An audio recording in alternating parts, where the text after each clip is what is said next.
Seruan bersama koalisi serius, hentikan kriminalisasi seluruh aktivis #Save Karimunjawa. Jepara Suara Baru di koalisi serius untuk revisi UU ITE yang berisi 28 organisasi masyarakat sipil se-Indonesia melihat kasus yang menjerat 4 orang aktivis lingkungan Karimunjawa sebagai bentuk kriminalisasi untuk membungkam warga yang aktif menyuarakan keresahannya atas ancaman terhadap sumber penghidupan dan kerusakan lingkungan mereka.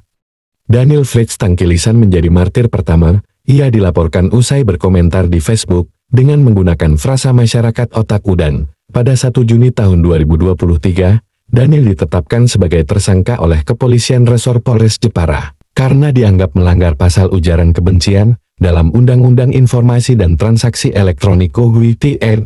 Bahkan, ia sempat ditahan selama kurang lebih 20 jam pada 7 Desember tahun 2023, meskipun kemudian penahanannya ditangguhkan. Setelah Daniel, pada 28 November tahun 2023 lalu, 3 orang rekannya, sesama aktivis Karimunjawa #Save Karimunjawa, juga dilaporkan ke polisi. Hasanuddin, Datang Abdul Rohim, dan Sumarto Rofiun telah dilaporkan ke Kepolisian Daerah Jawa Tengah. Sebelumnya, mereka mengunggah video penolakan atas keberadaan tambak udang intensif ilegal di Pulau Karimunjawa. Ketiganya dituduh melakukan tindak pidana pencemaran nama baik dan atau ujaran kebencian sebagaimana dimaksud dalam pasal 27 ayat 3 dan atau pasal 28 ayat 2 UU ITE dengan ancaman maksimal 6 tahun penjara. Aktivis lingkungan hidup yang bergabung dalam gerakan #Save Karimunjawa terus menyuarakan perjuangannya agar tambak ilegal tersebut ditutup. Sejak 2 tahun terakhir, alih-alih mendapatkan jawaban atas persoalannya, warga yang vokal menolak tambak udang intensif ilegal untuk menyelamatkan lingkungan dan perekonomian justru mengalami kriminalisasi. Seruan bersama koalisi serius untuk revisi UU ITE tertanggal 17 Januari tahun 2024 tersebut diterima Suara Baru.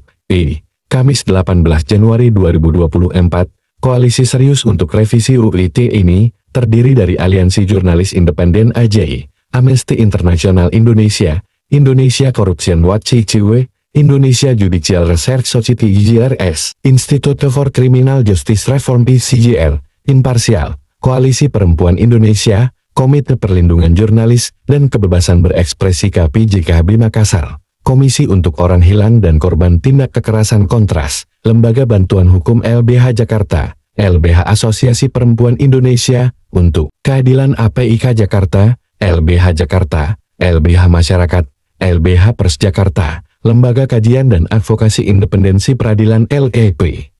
Juga ada Lembaga Studi Advokasi Masyarakat LSM, Lintas Feminis Jakarta Jakarta Feminis, Paguyuban Korban HUI PAKUITE, Perhimpunan Bantuan Hukum dan Hak Asasi Manusia PBHI, Pusat Studi Hukum dan Kebijakan PSHK, Pusat Kajian dan Advokasi Perlindungan dan Kualitas Hidup Anak Universitas Indonesia PUSKAPLE, Remo TV, Rumah Cemara, Southeast Asia Freedom of Expression Network Savenet, Yayasan LBH Indonesia YLBHI, Yayasan Penguatan, Partisipasi, Inisiatif, dan Kemitraan Masyarakat Indonesia YAPPIKA, Yayasan Perlindungan Insani Protection International.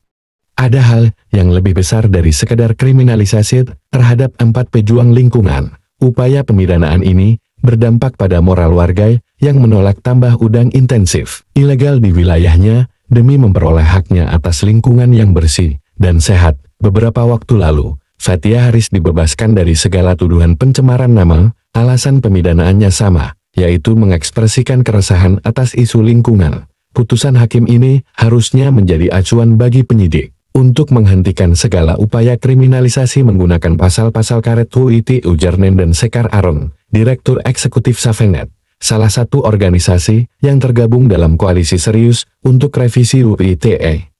Dalam seruan bersama tersebut, juga ditegaskan, materi-materi yang diunggah keempat aktivis itu merupakan bagian dari kebebasan berekspresi yang dijamin konstitusi dan instrumen hak asasi manusia internasional. Proses hukum yang mereka jalan juga bertentangan dengan surat keputusan bersama 3 lembaga tentang pedoman implementasi UU ITE, SKB yang juga ditandatangani oleh Jaksa Agung dan Kepala Kepolisian Republik Indonesia Kapolri itu dengan gamblang membatasi penggunaan pasal 28 ayat 2 yang dijadikan dasar hukum laporan ujaran kebencian.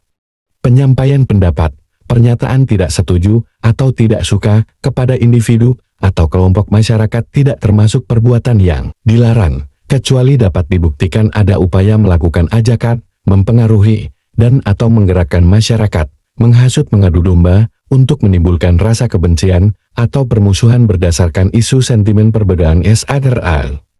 SKB 3 lembaga juga mengharuskan aparat penegak hukum IPH untuk membuktikan motif membangkitkan yang ditandai dengan adanya konten untuk melakukan tindakan-tindakan di atas.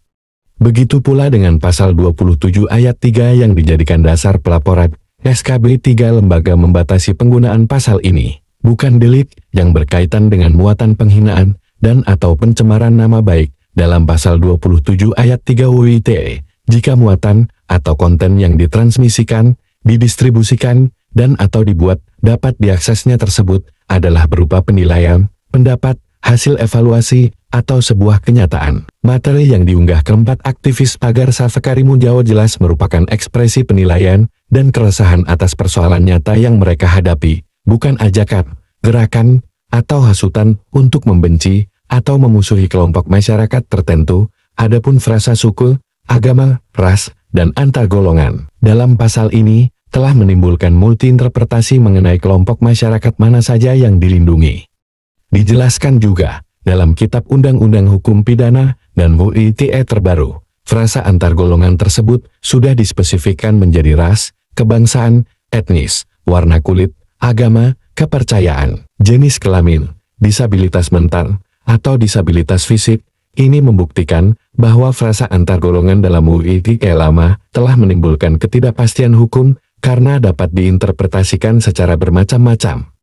Pada UU ITE terbaru, pasal 27 ayat 3 juga sudah dihapus, meskipun secara substansi penghinaan tetap dipertahankan di pasal 27A. Namun, fakta ini membuktikan bahwa rumusan pasal ini juga karet dan bermasalah. Maka dari itu, Koalisi Serius untuk Revisi UU ITE menyerukan kepada Menteri Koordinator Politik, Hukum dan Keamanan, Menteri Hukum dan HM, Menteri Komunikasi dan Informatika, Menteri Lingkungan Hidup dan Kehutanan, dan Ketua Komisi Nasional Hak Asasi Manusia untuk pertama, mengawal proses hukum terhadap 4 aktivis lingkungan hidup #Salva Karimunjawa agar berjalan dengan seadil-adilnya sesuai dengan mekanisme hukum yang berlaku. Kedua, mengambil sikap dan tindakan yang mendukung perlindungan kebebasan berekspresi bagi aktivis lingkungan hidup dan siapapun yang menyuarakan kepentingan publik. Ketiga, menjamin keamanan warga dan aktivis pagar Salva Karimunjawa untuk mengemukakan ekspresinya secara damai, termasuk yang bersifat kritis terhadap para pelaku tambak udang intensif ilegal.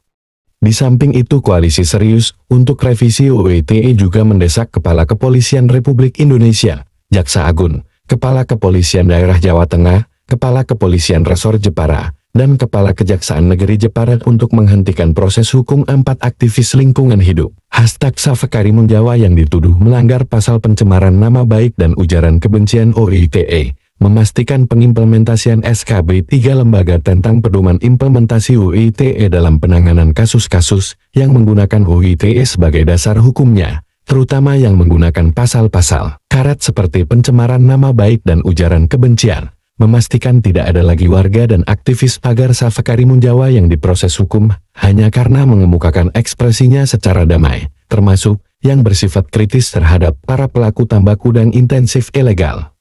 Aktivis lingkungan hidup yang bergabung dalam gerakan #Salva Karimunjawa terus menyuarakan perjuangannya agar tambak ilegal tersebut ditutup sejak 2 tahun terakhir. Alih-alih mendapatkan jawaban atas persoalannya, warga yang vokal menolak tambak udang intensif ilegal untuk menyelamatkan lingkungan dan perekonomian justru mengalami kriminalisasi. HDP